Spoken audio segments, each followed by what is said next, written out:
पाण्याची तपासणी करतो तेव्हा त्याच्यामध्ये दोन प्रकारची तपासणी केली जाते. एक केमिकल अनालिसिस एक होतं आणि एक अणुजैविक एक होतं, ज्याच्यामध्ये की बॅक्टेरिया व्हायरसेस आपण हे करू शकतो. आणि दुसरी जी असते ती केमिकल असते की त्याच्यामध्ये क्लोराईड्सचं प्रमाण किंवा इतर क्षारांचं प्रमाण किती आहे. तर हे अणुजैविक शास्त्र जी आपण करतो, ज्याच्यामध्ये अणुजीव म्हणजे जीवशास्त्रीय म्हणता येईल त्याला, की त्याच्यामध्ये ई कोलाई किती आहे, स्ट्रेप्टो किती आहेत, हे 3 प्रकारचे बॅक्टेरिया आपण त्याच्यामधनं चेक करतो. आणि आता जसं आपण मे महिन्याचा रिपोर्ट आपल्याला अजून 5 तारखेच्या नंतरच मिळतो MIS वरून.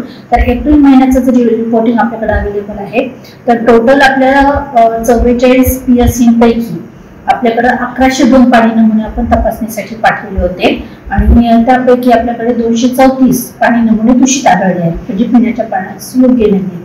तर त्यासाठी आपण असं करतो की जे आपल्याकडनं डिस्ट्रिक्ट लेवलला लॅब आहे तिथनं आपण ती लाईन लिस्ट आपल्याला येते PSCची आणि गावनी आहे, तीच यादी आपण PSCला पाठवतो. सोबतच तिथनं PSC लेवलवरून ते ग्रामपंचायतला पाठवली जाते. आणि त्यानंतर जिथे जिथे पाणी नमुन्यासोबत जो फॉर्म भरलेला असतो तिथल्या सोर्सची आपल्याला कल्पना असते, त्याप्रमाणे आपण तिथं क्लोरिनेशन करून घेतो. क्लोरीनचं जे आहे पर्सेंटेज ते बरोबर आहे की नाही याची पण आपण वार्षिक तपासणी करून घेतो, की त्याच्यामध्ये क्लोरीनचं प्रमाण हे 35% जास्त असलं पाहिजे. आणि त्यानंतर ती तपासणी करून क्लोरिनेशन करून पुन्हा एकदा रिचेकिंगसाठी पाठवून 7 दिवसांमध्ये आपण त्याचा परत अहवाल मागवतो. आणि मग अशा प्रकारे ही प्रोसिजर आपली रेग्युलर बेसिसवर चालत राहते. जिल्हा परिषद धाराशिव तर्फे वेळोवेळी आम्ही आमचे जे प्रत्येक जे स्त्रोत आहे जिल्ह्यामध्ये एकूण त्याची तपासणी आम्ही करतो. आणि ते तपासणी आम्ही उपविभागीय प्रयोगशाळा व लघु प्रयोगशाळा येथे पण आणि प्राथमिक आरोग्य केंद्राकडून पण त्याच्यामध्ये अणुजीव किंवा इतर जे दूषित पदार्थ आहे त्याची तपासणी करतो. आणि त्याच्यामध्ये एकूण आमच्याकडे एकूण 1102 असे स्त्रोतची आमच्याकडे तपासणी झाली. आणि त्याच्यापैकी 234 जवळजवळ 21% असे स्त्रोत जे आहे ते दूषित आहे म्हणून त्यांचे रिपोर्ट प्राप्त झालेला आहे. आणि ते सर्व स्त्रोतमध्ये आम्ही प्रत्येक जे 234 दूषित जे स्त्रोत आहे त्यांना क्लोरीन ट्रीटमेंट केले अजूनही. आणि क्लोरिनेशन ट्रीटमेंट झाल्यानंतर पुन्हा त्याची जे सॅम्पल आहे ते घेतलं आणि पुन्हा त्याचे प्रयोगशाळेमध्ये पाठवले.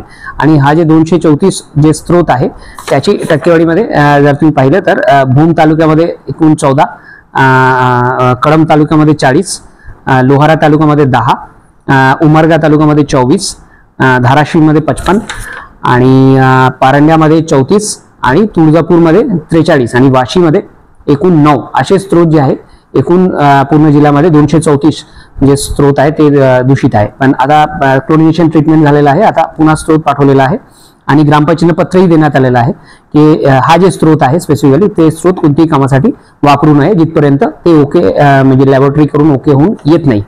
आणि याच्या पलीकडे जाऊन म्हणजे जसे याचे पावसाचे पण थोडाफार पाऊस अवकाळी पाऊस पण जिल्ह्यामध्ये पडलेले आहे, त्याच्यामुळे आमच्याकडे एकूण पूर्ण जिल्ह्यात टंचाईमुळे 146 जे आहे टँकरी सुरू आहे. आणि ते टँकरही अशा सगळ्या स्त्रोत पासून ते पाणी गोळा करतोय. त्याच्यामुळे 146 जे टँकर सुरू आहे त्याच्या पूर्ण 146 टँकरचे जे स्त्रोत आहेत त्याचीही तपासणीचे आम्ही पत्र जे आहे तालुका आरोग्य अधिकाऱ्यांना दिलेले आहे, त्याची रिपोर्ट लवकरात लवकर येईल.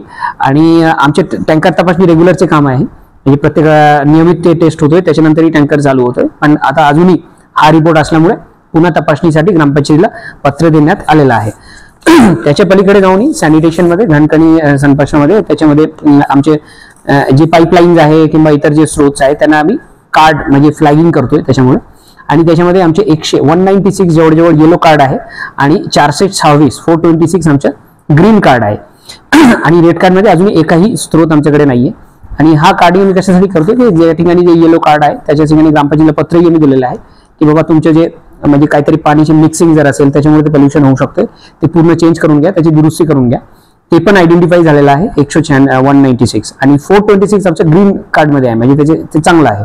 आणि 176 मध्ये त्याचे 35 to 75 मध्ये ते झोनमध्ये पडतोय त्याची कंडिशन, ते पण चांगलं आहे. पण त्याच्यामध्ये पण स्लाईट दुरुस्तीची गरज आहे, त्याच्याही पत्राने ग्रामपंचायतीला दिलेले आहे. आणि अजूनही ह्या सगळे सोर्सचे जे रिझल्ट जे आहे ते लवकरात लवकर लॅबोरेटरी प्रयोगशाळाकडून आमच्याकडे प्राप्त होईल. आणि एकदा ते क्लिअर झाला की ते पण ग्रामपंचायतीला आम्ही सूचित करू. ह्याच्याऐवजी प्रत्येक ग्रामपंचायतीला आणि आरोग्य केंद्राला, प्राथमिक आरोग्य केंद्राला, प्रत्येक THO स्तरावर FTK किट आणि इतर किटचे पण बंदोबस्त आहे, तेही त्यांना दिला गेलेला आहे. त्याच्यामध्ये बॅक्टेरियोलॉजिकल आणि केमिकल दोघंही टेस्ट आम्ही करून घेत आहेत. आता जलजीवन मिशन सुद्धा सुरू आहे, त्याच्यामध्ये पण जेवढा सोर्स आहे 100% सोर्सचे आम्ही केमिकल आणि बॅक्टेरियोलॉजिकल टेस्ट करूनच त्यांना ग्रामपंचायतीला हँडओव्हर करणार आहे.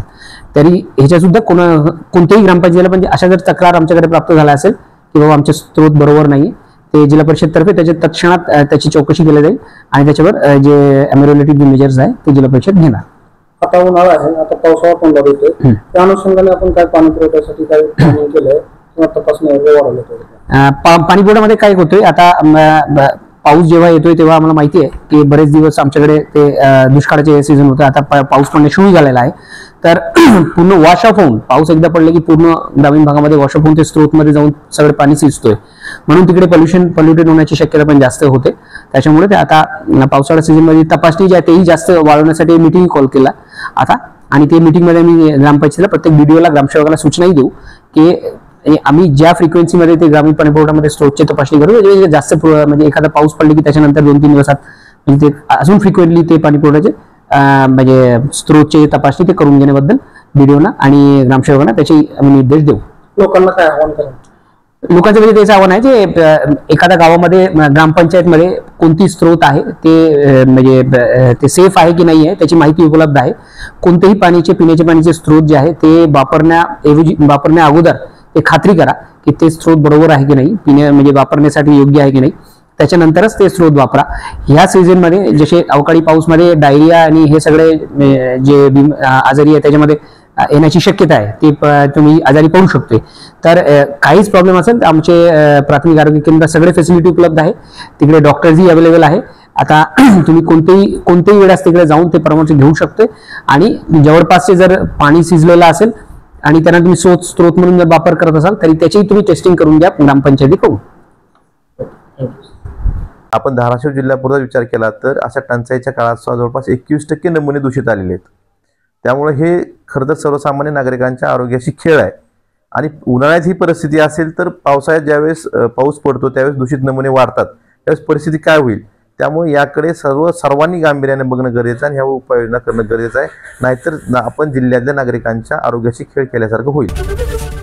एबीपी माझा, उघडा डोळे बघा नीट.